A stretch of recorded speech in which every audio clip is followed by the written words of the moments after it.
आपा मैं आपसे जानना चाहूँगी, हमने हज़रत मोहम्मद मुस्तफ़ा सल्लल्लाहु अलैहि वसल्लम के बचपन का तज़किरा किया।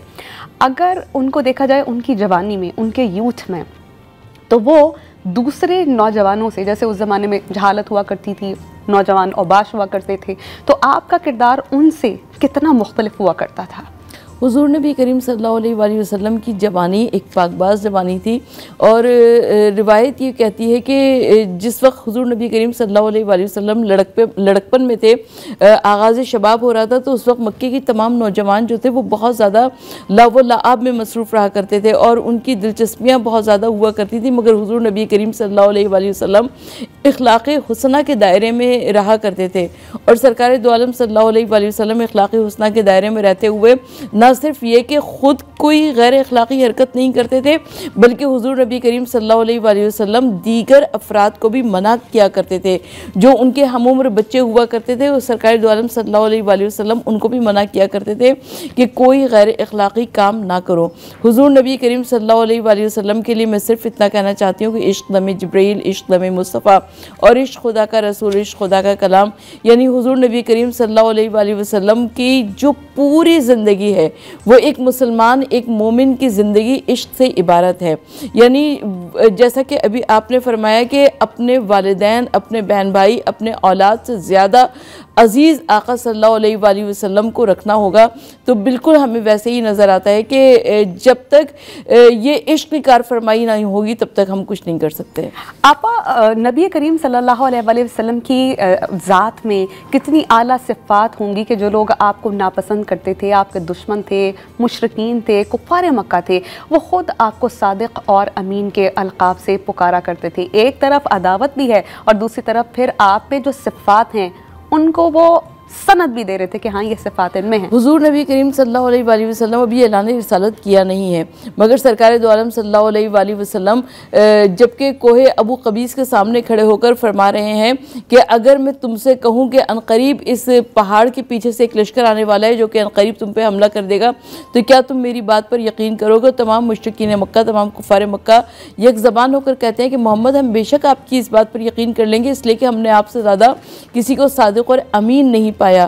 तो यह आका सल्लल्लाहु अलैहि वसल्लम के किरदार की गवाही थी कि वो उनको मानते नहीं थे।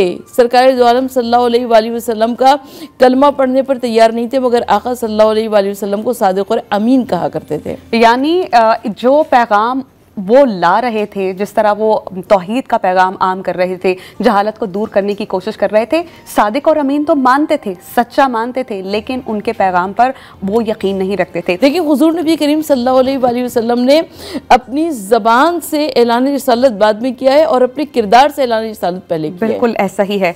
इरशाद बारी ताला है कि दर हकीकत अहले ईमान पर तो अल्लाह ने बहुत बड़ा एहसान किया है कि उनके दरमियान खुद उन्हीं में से एक पैगंबर उठाया जो उसकी आयात तुम्हें सुनाता है, उनकी ज़िंदगियों को संवारता है, उनको किताब और दानाई की तालीम देता है। हालांकि इससे पहले यही लोग सरीहन गुमराहियों में पड़े हुए थे, यानी इंसानियत को अंधेरों से निकालकर उन्होंने रोशनियों का रास्ता दिखाया। हमें ज्वाइन कर चुके हैं हमारे इस्लामिक स्कॉलर्स। अब हम बात करेंगे मुफ्ती नूर रहमानी साहब से।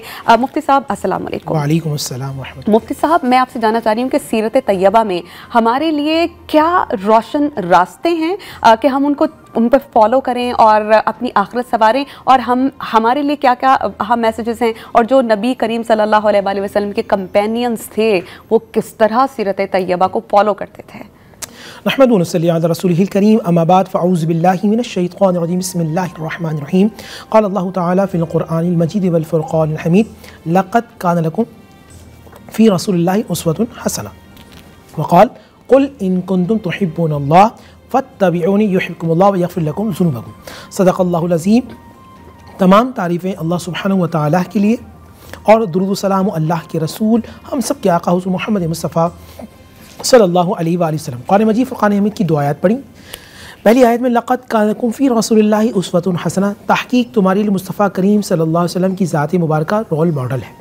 कोई शख्स अगर नबी पाक सल्लल्लाहु अलैहि वसल्लम की ज़ात मुबारका को अपनाता है, हुज़ूर सल्लल्लाहु अलैहि वसल्लम की सीरत को अपनाता है, तो कुरान में अल्लाह फरमाते हैं, कुल ए हबीब सल्लल्लाहु अलैहि वसल्लम, आप इन सब से कह दिए, इन कुन्तुम तुहिब्बूनल्लाह, अगर ये मुझे अल्लाह से मोहब्बत करना चाहते हैं, फ़त्तबिऊनी, तो उन्हें चाहिए आपकी इत्तबा करें। जो शख्स अल्लाह की हबीब की इत्तबा करता है, रसूल पाक की इत्तबा करता है, होता क्या है, यग़फ़िर लकुम ज़ुनूबकुम, अल्लाह ताला उसके गुनाहों को मुआफ़ फरमा देता है। युहिब्बुकुमुल्लाह, अल्लाह उसका दोस्त बन जाता है। व यग़फ़िर लकुम, अल्लाह उसके तमाम गुनाहों को मुआफ़ फरमा देता है। नबी पाक सल्लल्लाहु अलैहि वसल्लम के सहाबा नबी पाक की इत्तबा किस तरह करते थे, इताअत किस तरह करते थे। एक मशहूर रवायत है कि अब्दुल्ला इब्न अब्बास रज़ियल्लाहु ताला अन्हु खाली ग्राउंड के अंदर एक मरतबा ऊँट को इस तरह घुमा रहे हैं, तो किसी ने पूछा, ए अब्दुल्ला, ए इब्न अब्बास, ये आप क्या कर रहे हैं? फरमाया, मुझे नहीं मालूम, मैं यहाँ से गुजरा था बचपन में, मैंने मुस्तफ़ा को इस तरह रोल काटते हुए देखा था चक्कर, तो मैं जब भी यहाँ से गुजरता हूँ तो मुस्तफ़ा करीम की सुन्नत के मुताबिक रोड इस तरह चल के गुजरता हूँ। एक मरतबा एक सहाबी को देखा, वो बुज़ुर्ग सहाबी और एक नौजवान सहाबी हैं, तो एक जगह से जब गुजरे तो जो बुज़ुर्ग सहाबी थे उन्होंने गर्दन को इस तरह झुकाया, हदीस में बाकायदा अल्फाज है जिस तरह मैं कर रहा हूँ, इस तरह गर्दन को झुकाया, और झुकाने के बाद वो सीधे हो गए और चलने लगे। तो एक नौजवान ने पूछा कि हज़रत, आपने गर्दन को इतना झुकाया जिस तरह रुकू तक जाते हैं, फिर आप सीधे खड़े हो गए। फरमाया, बरसों पहले मैं यहाँ से गुजरा था और यहाँ नबी सल्लल्लाहु अलैहि वसल्लम की साथ में गुजरा था, तो एक दरख्त की टहनी निकली हुई थी। अच्छा। हुजूर ने गर्दन झुकाई थी। अब जब भी यहाँ से सहाबा गुजरते हैं तो हुजूर सल्लल्लाहु अलैहि वसल्लम की मोहब्बत इत्तबा में गर्दन को झुका के निकलते हैं। यानी कि वो चीज़ें जो समझ में आती थी बज़ाहिर और जो समझ में नहीं भी आती थी, सहाबा हुजूर के लिए मनोआन उसी तरह नक्शे कदम पे चलते थे। और जो हुजूर के नक्शे कदम पे चलता है, ज़िंदगी में अपनाए, सादिक हो जाए, अमीन हो जाए, सच्चा हो जाए, अमानतदार हो जाए, सच बोलने वाला हो जाए, अखलाक बांटने वाला हो जाए, वादा को पूरा करने वाला हो जाए, और मोहब्बत करने वाला हो जाए, रहम करने वाला हो जाए, तो वो अल्लाह के भी करीब होता है और रसूलुल्लाह के भी करीब होता है। सुभान अल्लाह। हम किस तरह इत्तिबा करें नबी करीम सल्लल्लाहु अलैहि वसल्लम की कि अल्लाह सुब्हानहू व तआला को राज़ी कर सके, दुनिया अपनी बेहतर बनाने के साथ साथ अपनी आखिरत को भी बेहतर बना लें और दुनिया और आखिरत में कामयाब हो जाएं।